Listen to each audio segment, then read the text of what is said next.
제가 오늘 벌써 애나버에 와서 13번째 맞는 종려 주일입니다.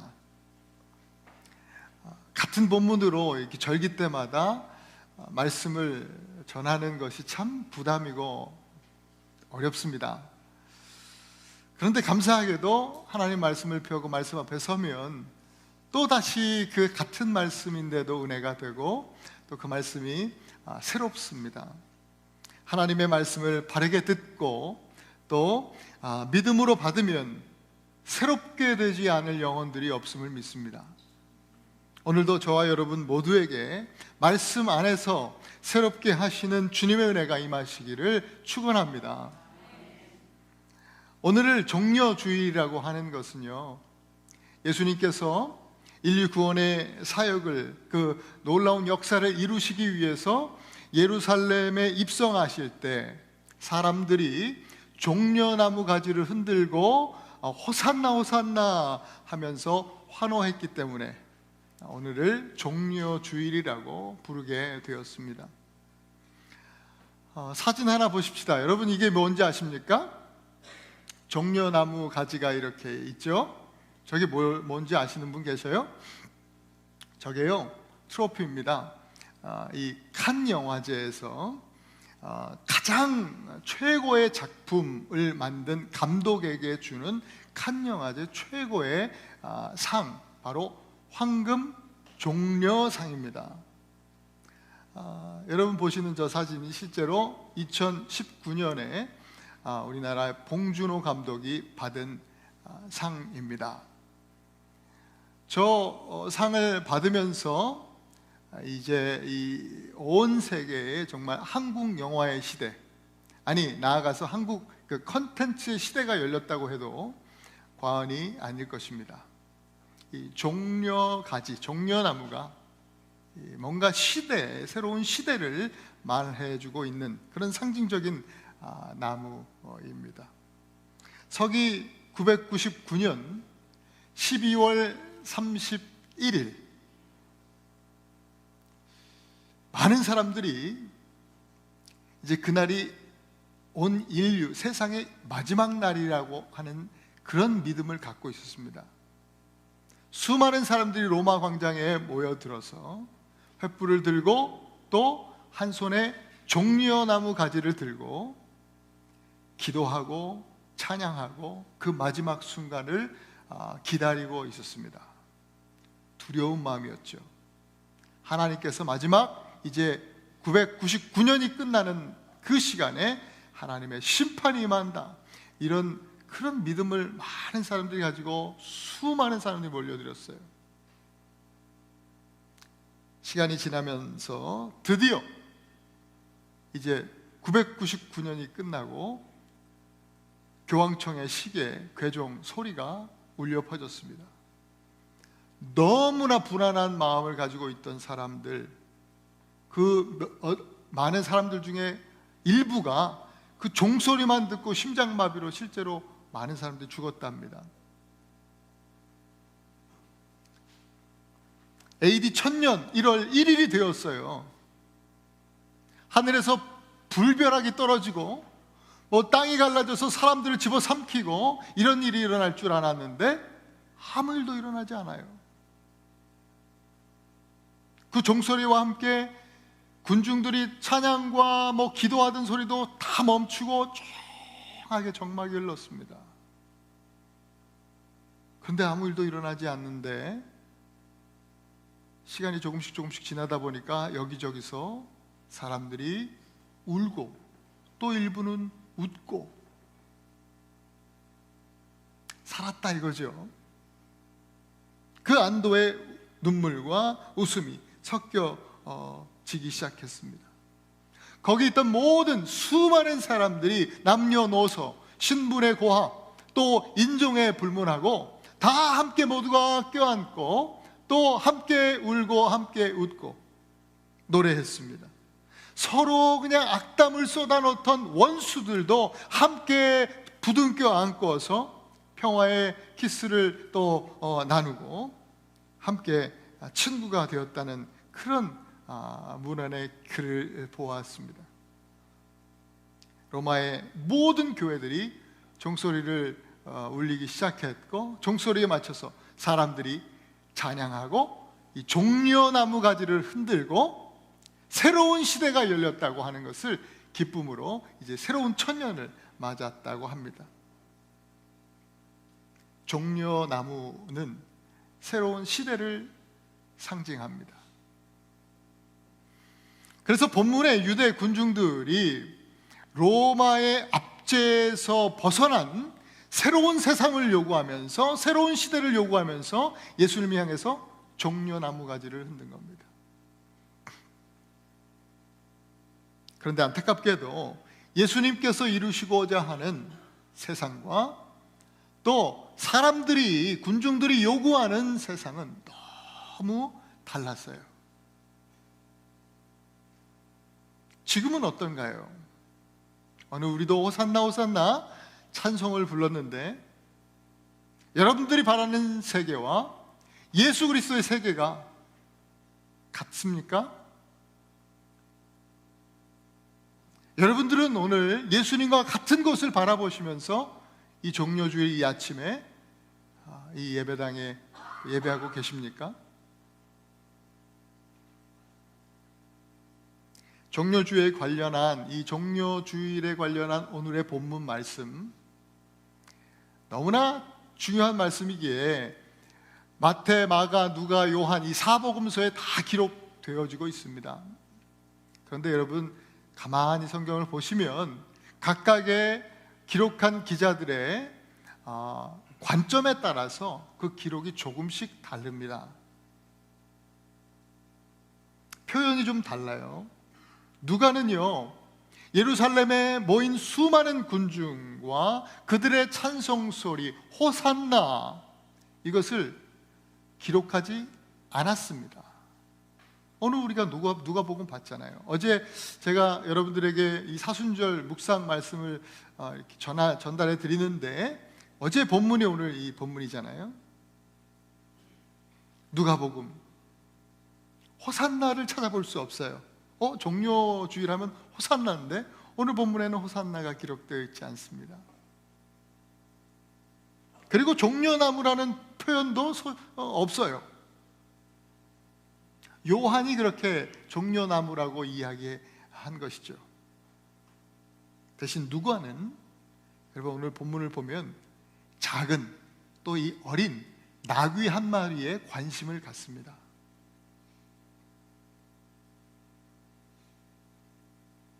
그래서 저도 올해는 누가와 함께 이 나귀에 관심을 가지고 또 새롭게 연구해보고 묵상하면서 또 하나님께서 주신 말씀을 여러분들과 함께 나누려고 합니다. 우리는 성경을 볼 때에 우리 문화, 또 우리의 삶의 배경을 바탕으로 해서 말씀을 보고 또 이해하는 경향이 있습니다. 그것이 우리의 삶에 적용될 때는 굉장히 장점입니다. 좋습니다. 그런데 이것을 성경 자체로, 말씀 자체로 우리가 그 의미를 깨닫는 데 있어서는 이것이 좀 단점이 되기도 합니다. 장애가 되기도 합니다. 오늘 본문의 이 나귀에 대한 이해도 그래요.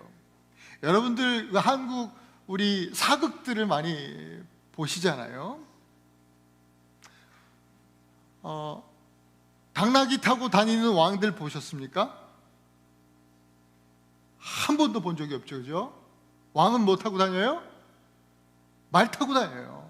아주 멋있는 말 타고 다닙니다. 나귀 타고 다니는 왕은 없어요.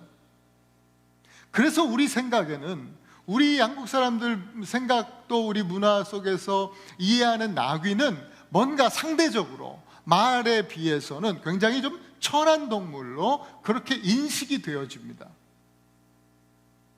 그런 이해 속에서 오늘 말씀도 우리가 좀 보는 경향이 있단 말이죠. 그러나 팔레스타인에서는 이 당나귀는요, 비천한 동물이 아니라 오히려 고귀한 동물로 그렇게 간주됩니다.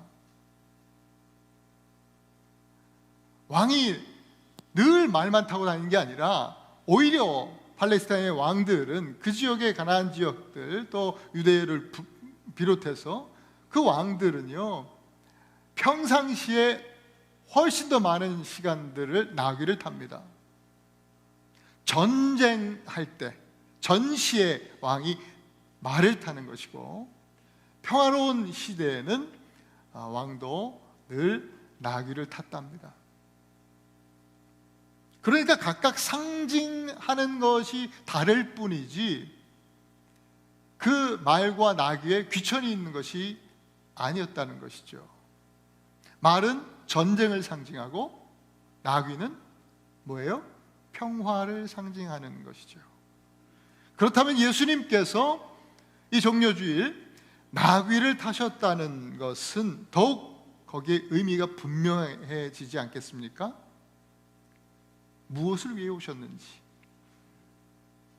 종려주일 오늘 우리 앞에 있는 이 나귀는 복음을 품고 있는 나귀입니다. 보통 나귀가 아니에요.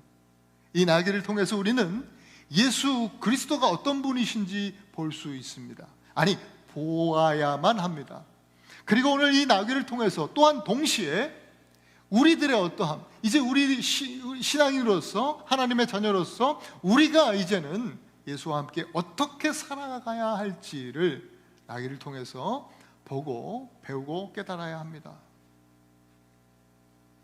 첫 번째, 이 나귀는요, 따라 합시다 한번. 예비된 나귀. 예비된 나귀예요.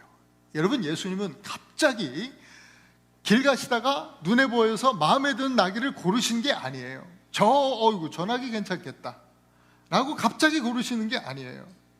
아브라함이 모리아산에 이삭을 데리고 가서 예배하러 갔을 때도 하나님께서 미리 제물, 그 양을 준비해 주셨지 않았습니까? 여호와 이레의 하나님, 모든 것을 예비하고 준비하시는 하나님이세요. 이 나귀 또한 오래전부터 계획되어지고 예비하신 거예요. 스가랴 9장 9절 말씀을 함께 읽어보겠습니다. 시작. 시온에 따라 크게 기뻐할지어다. 예루살렘에 따라 즐거이 부를지어다. 보라, 내 왕이 내게 임하시나니 그는 공의로우시며 구원을 베푸시며 겸손하여서 나귀를 타시나니 나귀의 작은 것 곧 나귀 새끼니라. 나귀 새끼. 이미 예비된 나귀예요. 이미 예비된, 벌써 구약시대부터. 자, 그러면 이 나귀를 통해서 우리가 예수님 보자 그랬는데, 여기 오늘 스가랴 말씀 가운데서도 나귀보다 더 중요한 것이 뭐예요? 왕입니다. 왕. 예수님이시죠. 그는 공의로우시며 구원을 베푸시는 겸손하신 왕이다 라고 했습니다. 하나님은요, 인간을 죄에 빠지게 한 이 뱀을 심판하시는 그 말씀을 선포하실 때에 창세기 3장에 보면 여자의 후손이 네 머리를 상하게 할 것이다 라고 말씀했습니다. 그 여자의 후손이 누구입니까? 바로 동정녀 마리아에게서 나신 예수 그리스도이십니다. 벌써 창세기, 우리가 죄를 지은 이후에 바로 그때부터 예비된 분이 바로 예수 그리스도입니다. 예수님은 처음부터 우리를 위해서 예비된 유일하신 구원자이십니다. 자, 그러면 우리는 어떻습니까? 나귀를 통해서 우리를 또 봐야 되는데요, 한국 남자들 가운데 군대에서 초코파이 먹으러 교회 갔다가 얼떨결에 세례받고 크리스찬 된 사람들이 한번 손 들어 보시죠. 솔직하게. 여기도 계실 것 같은 느낌이 드는데 제 주변에도 꽤 있습니다. 그런 친구들 또 군대에 있을 때도 많이 보았고요. 미국에 오니까 또 와이프 라이드 해주다가 얼떨결에 또 붙잡혀가지고 예수 믿게 된 남편들이 또 많더라고요. 그렇다고 하더라도 여러분, 우연히 교인이 되고 또 신자가 되고 또 성도가 되는 일은 없어요. 그런 것이 아니에요. 여러분들을 향한, 어떻게 여러분들이 크리스찬이 됐는지 모르겠지만 여러분들을 향한 하나님의 예비하심과 또 하나님의 계획과 섭리가 있었던 것임을 여러분 믿으시기 바랍니다. 지금도 마찬가지, 앞으로도 마찬가지, 하나님의 계획과 섭리가 저와 여러분들 향해 분명하게 있습니다. 그것을 에베소서 1장 3절에서 5절까지 우리 주님은 가르쳐 주시는데 한번 같이 읽습니다. 시작. 찬송하리로다. 하나님 곧 우리 주 예수 그리스도의 아버지께서 그리스도 안에서 하늘에 속한 모든 신령한 복을 우리에게 주시되 곧 창세전에 그리스도 안에서 우리를 택하사 우리로 사랑 안에서 그 앞에 거룩하고 흠이 없게 하시려고 그 기쁘신 뜻대로 우리를 예정하사 예수 그리스도로 말미암아 자기 아들들이 되게 하셨으니, 우리가 하나님의 자녀된 것이 어떤 거예요? 그냥 어쩌다가 얼떨결에 우연이 된 거예요? 아니에요. 하나님께서 하나님의 섭리와 계획 안에 예정하셨다는 거예요. 택하여 주셨다는 거예요. 할렐루야. 이게 은혜죠. 놀라운 은혜입니다. 하나님의 자녀는 그냥 되는 법이 없습니다. 반드시 하나님의 택하신 은혜와 사랑이 있는 것입니다. 오늘 저와 여러분들이 하나님의 자녀가 되었다면 우리는 하나님의 그 사랑과 은혜를 이미 넘치도록 받은 사람들입니다. 할렐루야. 우리 옆에 분들에게 한번 그렇게 좀 확인시켜 주십시다. 당신은 사랑과 은혜를 충만히 받은 분입니다. 같이 한번 확실하게 이번에 잊지 마도록 하나님의 사랑과 은혜를 충만히 받은 저와 여러분들입니다. 두 번째, 나귀는요, 아무도 타본 적이 없는 나귀입니다. 아무도 타보지 않았다는 이 표현은요, 신성하다라는 의미와 동시에 흠 없고 순결하다라는 뜻입니다. 베드로전서 1장 19절 말씀에 오직 흠없고 점없는 어린 양 같은 그리스도의 보배로운 피로 된 것이다. 그리스도는 어떤 분이라고요? 흠없고 점이 없으신 분, 곧 죄가 없는 거룩하신 분이다 라는 것입니다. 아무도 타보지 않았던 이 나귀는 바로 흠없고 점없는 죄가 없으신 순결하신 예수 그리스도를 보여줍니다. 한편으로 나귀, 이 아무도 타보지 않았다는 이 나귀는 어떤 나귀냐? 너무도 아직 한 번도 사람을 태워본 적이 없으니까요, 아직은 새끼 나귀잖아요. 어리고 뭐든지 서투르고 미숙한 나귀예요. 그런데 예수님께서는 이렇게 어린, 약하고 또 서툴고 미숙하고 그런 나귀를 택해 주셨어요. 저는 이게 너무나 은혜가 됩니다. 왜냐하면 제가 그렇게 미숙하고 연약하기 때문이죠. 고린도전서 1장 27절부터 29절에 그렇게 주님이 또 말씀해 주시는 거예요.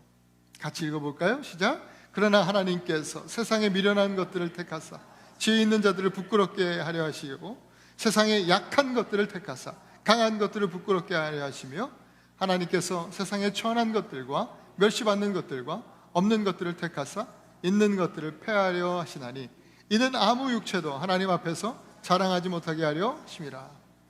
예수님께서 이 땅에 오셔서 스스로 강하다고 잘났다고 똑똑하다고 하는 사람들을 택하여 쓰신 적이 단 한 번도 없습니다. 언제나 주여 나는 죄인으로서이다, 스스로 죄인임을 주님 앞에 고백하는 사람, 부족하고 연약하다고 또 나는 미련하다고 그렇게 주님 앞에 고백하는 사람들, 오늘 본문의 이 나귀 새끼 같은 그런 사람을 택하여 쓰셨습니다. 지금도 예수님은 그런 사람을 택하여 쓰십니다.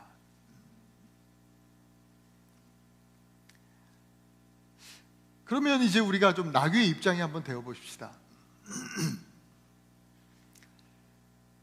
예수님의 몸무게가 한번 제가 상상해 보니까 저보다는 가벼우셨을 것 같습니다. 저는 삼시세끼 잘 먹고 있지만 예수님 그 공생의 기간 동안에 복음서의 모습을 보면 머리 둘 곳조차 없고 뭐 이삭도 주워 먹고 뭐 제자들 보니까 그런 그 예수님의 그 모습을 좀 상상해 볼 수 있지 않겠습니까? 굉장히 호리호리 하셨을 것 같아요. 좀 마른 체형이셨을 것 같아요. 하지만 나귀는요, 단 한 번도 그런 사람도 태워본 적이 없어요. 그러니 너무나 서툴고 미숙해요. 그리고 예수님조차도 꽤나 무겁게 느꼈을 거예요. 제가 새끼 나귀 한번 그 사진들을 좀 찾아보니까 아유 너무 여리여리하고 이게 누굴 태울 수 있을까 싶을 정도로 그렇더라고요. 그런데요, 오늘 본문의 말씀에 보니까 이 나귀는요, 이 어린 나귀가, 이 미숙한 나귀가 한 번도 무겁다고 짜증을 내거나 뭐 투정을 부리거나 성질을 내지 않았습니다. 만일 그렇다면 예수님을 떨어뜨렸겠죠.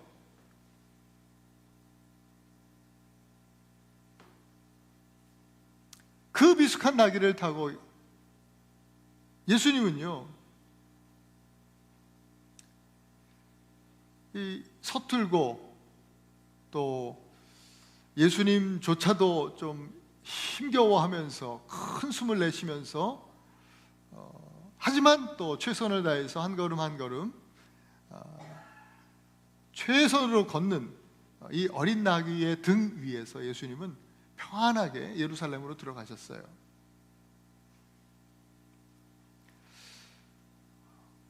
여러분들은 어떠세요? 십자가 지고 우리가 주님을 따른다고 하지 않습니까? 그리고 주님의 제자라고 우리가 얘기하지 않습니까? 바로 우리가 이 미숙한 나귀 아닐까요? 예수님을 등에 업고 가는 나귀요. 그런데 때로 우리가 신앙생활 하면서 얼마나 이 짐이 무겁다고 짜증도 내고 불평도 하고 원망도 하고 또 때로는 기분 나쁘다고 성질을 부리면서 그렇게 갑니까? 수도 없이 예수님을 땅바닥에 우리는 떨어뜨리고 제 고집대로 걷습니다. 우리 신앙은 십자가 지고 가는 것이잖아요. 예수님을 등에 업고 간다라고 하는 것은 또 다른 말로 십자가 지고 간다라는 의미일 텐데 우리는 편리를 따라서 십자가를 놓고 다닙니다. 또 돈 좀 있으면, 힘 좀 있으면 예수님 십자가를 지고 가는 것이 아니라 싣고 다니죠, 그죠?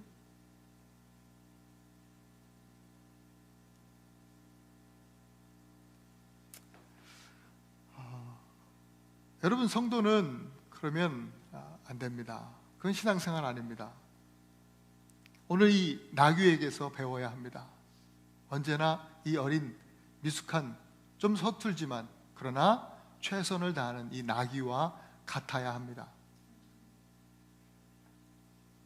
주님 말씀하시면 한 번도 나 그런 일 해본 적 없다고 그렇게 핑계대지 마십시다. 주님이 말씀하시면 이 고난주간 이거 새벽기도 이거 힘들다고 핑계하지 마십시다.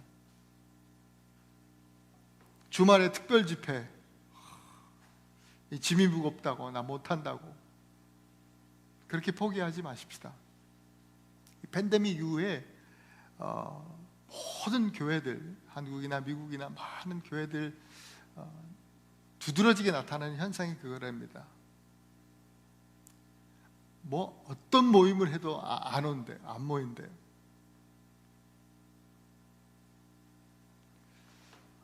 이번 고난 주간에 물론 꼭 여기 예배당에 와서 기도해야 기도가 되는 것은 아닙니다.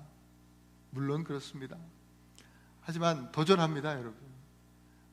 고난주간에 한번 새벽에 함께 모여서 우리가 함께 하나님의 말씀 앞에 또 십자가 앞에 그 은혜 가운데 나아가고자 함이고, 또 우리의 삶에서 모든 것들을 이제 뒤로 하고 오직 예수 그리스도를 이제 먼저 생각하고, 우리의 삶에서 모든 그 우리가 좋아하는, 누리는 엔터테인, 편리 이런 것들을 다 뒤로 하고 오직 주님만 우선순위 삼고 나아가자고 하는 그런 시간입니다.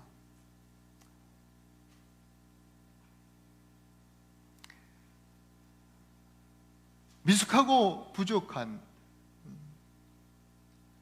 나귀 새끼를 택하여 주신 주님의 그 크신 은혜, 오늘 저와 여러분들도 마찬가지 아닙니까? 나 같은 사람을 택해 사용해 주시고 하나님의 자녀 삼으신 그 주님의 은혜를 그냥 저버리지 않기를 소망합니다. 그 은혜에 무조건 감사하면서 주님을 등에 업고 곧 십자가를 등에 지고 한 걸음 한 걸음 최선을 다해서 우리 주어진 우리 삶의 인생의 걸음걸음을 그 믿음의 걸음으로 최선을 다해 걸어 나갈 수 있기를 축복합니다. 세 번째, 이 나귀는요, 매여 있는 나귀입니다. 매여 있는 나귀예요. 예수님께서 오늘 예루살렘으로 들어오시는 이유는 뭐예요? 죽으시기 위함이에요. 죽으시기 위함이에요. 앞으로 5일 뒤면 유월절이 옵니다. 유월절. 어쩌다 보니까 예수님이 들어온 날과 유월절이 딱 맞았네가 아니라 이것 또한 하나님의 완전하심, 섭리와 계획하심이에요. 유월절은요, 애굽에서 종된, 포로되었던 이스라엘 백성을 하나님께서 구원해 주신 날입니다. 이날 어린 양을 잡아서 그 어린 양의 피를 문설주와 임방에 바르면 죽음의 사자가 패스오버, 담을 넘어갔다 해서 유월절인 것입니다. 하나님의 어린 양 예수 그리스도께서 십자가에 달리셔서 물과 피를 다 쏟으셨죠. 그 예수 그리스도의 피의 공로, 그 보혈의 공로를 힘입고 믿고 의지하면서 나아가는 자는 죄로 인한 영원한 죽음이 패스오버, 넘어가 버리고 영생을 얻게 되는 것입니다. 예수님께서 그것을 위해서 오셨다는 거예요. 히브리서 2장 15절 함께 한번 읽어볼까요? 시작. 죽기를 무서워함으로 한평생 매어 종노릇하는 모든 자들을 놓아주려 하심이라. 예수님께서 이 땅에 오신 이유입니다. 세상에 매이고 묶인 것으로부터 우리를 자유케 해주시고 구원해 주시는 분이 바로 예수 그리스도십니다. 예수님이 제자들을 보내시면서 너희들이 매어 있는 나귀를 볼 것이니 풀어서 끌고 와라. 그리고 누가 너희에게 어찌하여 푸느냐 하면 주가 쓰시겠다 하라 라고 하셨습니다. 여러분, 매어 있으면 쓰임 받을 수 없어요.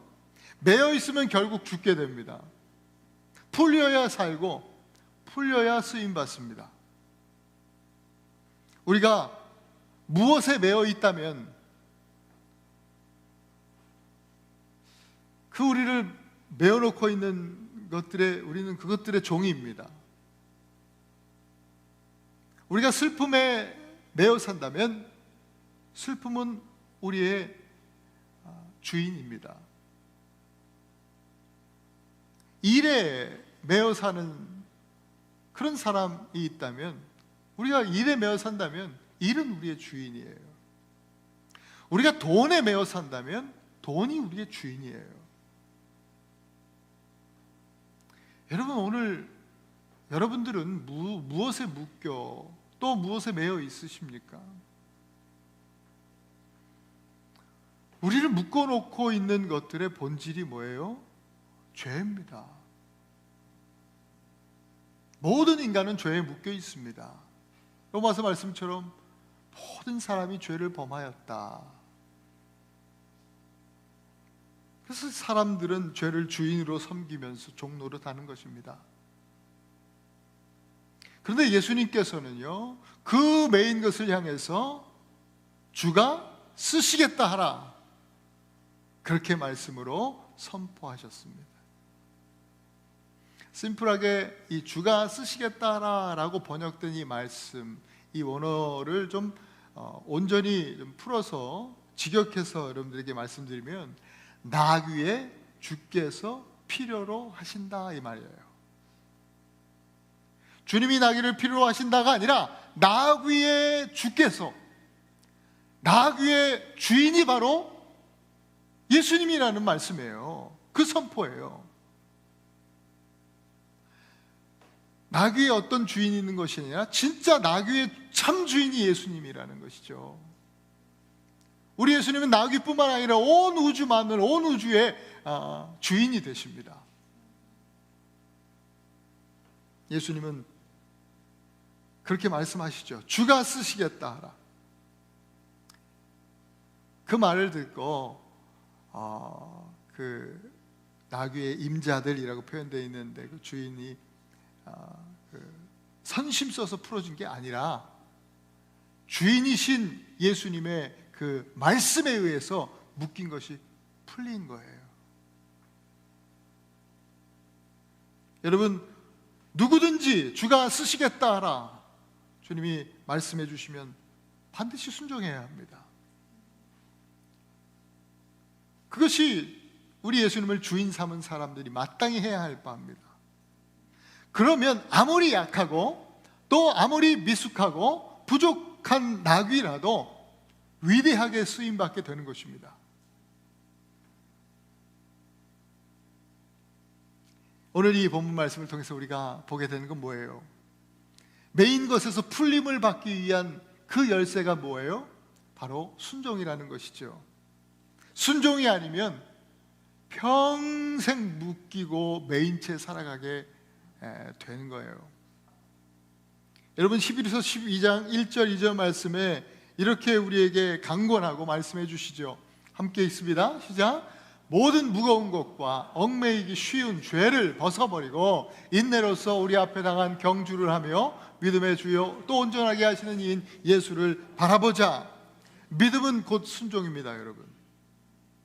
믿음이 순종이에요. 말로만 믿는다고 하는 거 가짜예요. 행함이 없는 믿음은 죽은 것이라 했어요. 순종하는 사람은 바로 산 믿음의 사람이에요. 다른 것 없어요. 온전한 순종이 예수님을 등에 태우고 갈 유일한 조건이에요.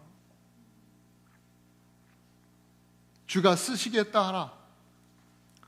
여러분, 나의 주인은 세상이 아니라 예수 그리스도임을 고백하면서 매일 순종함으로 거룩하고 위대한 일에 쓰임받는 주님의 종들이 되실 수 있기를 축복합니다. 마지막으로 이 나귀는요, 환영받는 나귀입니다. 환영받는 나귀예요.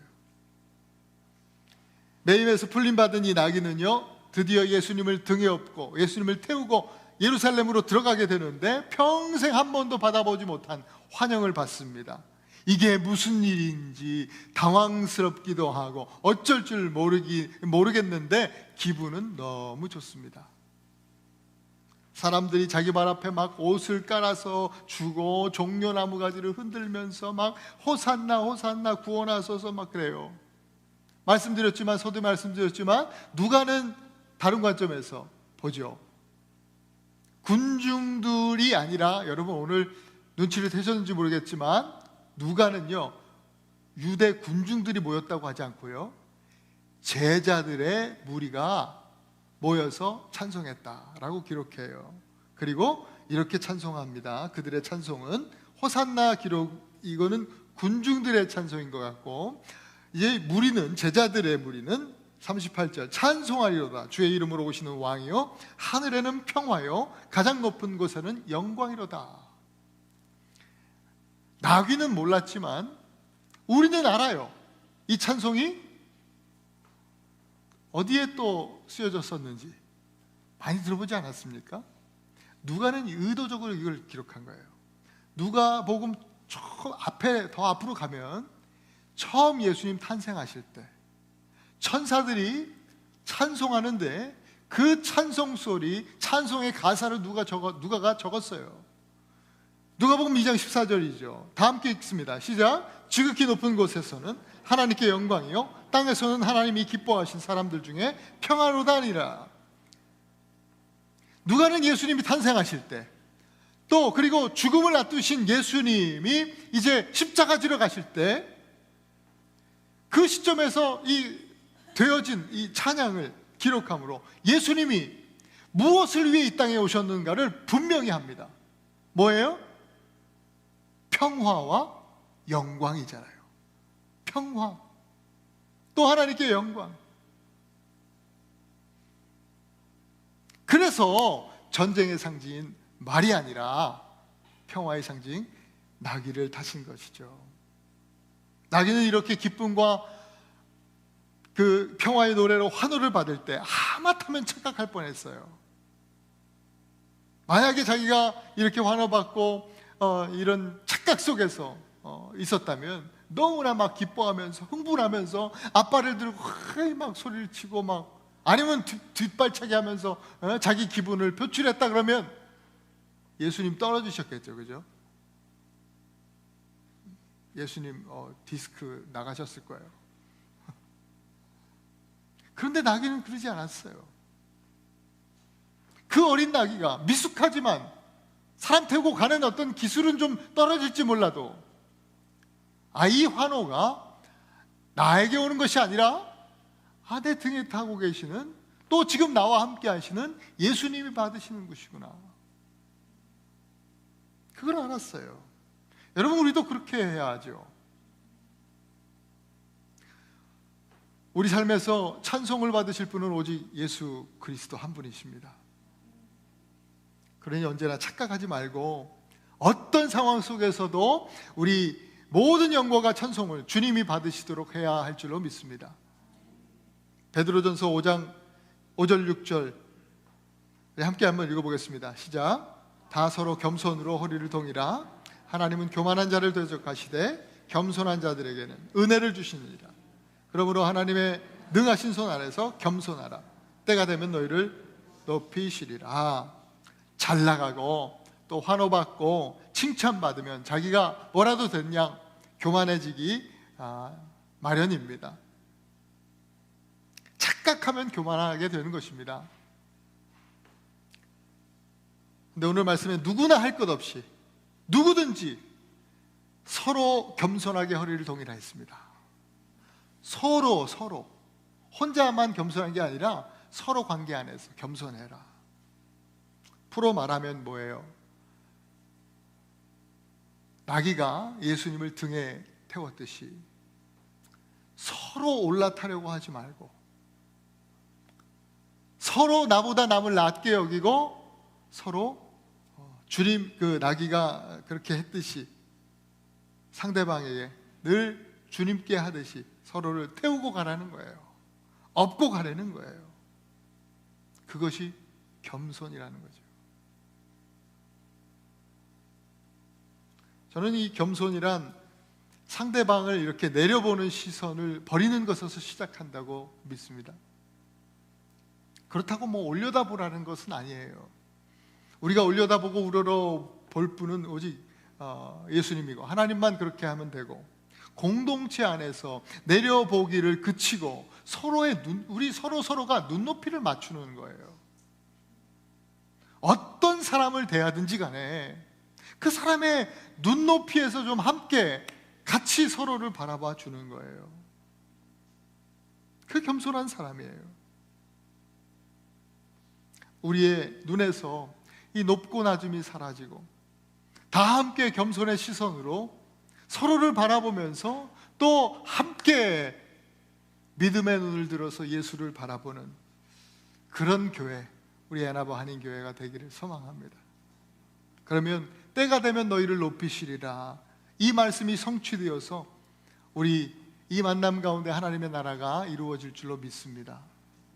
우리 사랑하는 애나바 한인교회 성도 여러분, 올해 정묘주일에는 이 어린 나귀를 통해서 우리가 예수님을 만나보았습니다. 예수님은 어떤 분이십니까? 예비된 구원자 예수 그리스도. 주님은 흠도 없고 점도 없으신 거룩하신 하나님이십니다. 예수님은 죄에 매인 우리를 풀어주시는 분으로 우리의 찬송을 받으실 유일하신 하나님이십니다. 그리고 이 나귀를 통해서 우리는 우리가 누구인지 또 어떻게 살아야 할지를 배웠습니다. 우리는 우연히 여기 있는 것이 아니라 하나님의 계획과 섭리 아래에 택하신 은혜와 사랑으로 하나님의 자녀된 사람들입니다. 우리는 어리고 미숙하지만 예수님께서 은혜로 우리를 불러주셨으니까 그 은혜에 무조건 감사하면서 최선을 다해서 믿음의 걸음걸음을 걸어나가야 될 줄로 믿습니다. 우리는 죄에 매여서 더 이상 마귀의 종로를 탈 것이 아니라 온전한 순종, 곧 믿음으로 하나님의 자녀되고 주님과 함께 승리해야만 합니다. 또한 우리는 겸손의 눈으로 서로 눈높이를 맞추는 교회가 되고 나아가서 세상의 모든 영혼들을 겸손히 섬기는 하나님의 자녀들이 되어야 할 줄로 믿습니다. 그러면 때가 되면 너희를 높이시리라. 바로 그때, 그날에 우리는 주님의 보좌 앞에서 함께 우리 하나님을 높여드리고 함께 찬양하게 될 것입니다. 함께 예배하게 될 것입니다. 제2의 이야기는요, 요한계시록에 분명하게 예언되어 있습니다.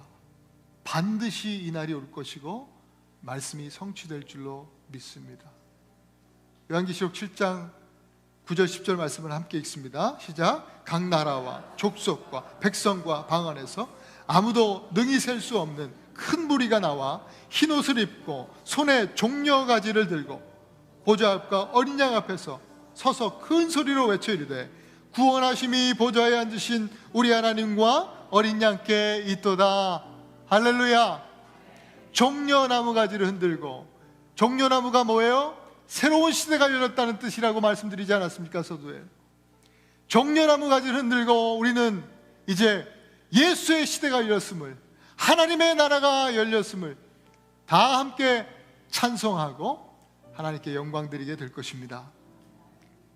그날을 소망하면서 우리 시간 같이 한번 말씀을 의지하고 기도하면 좋겠습니다.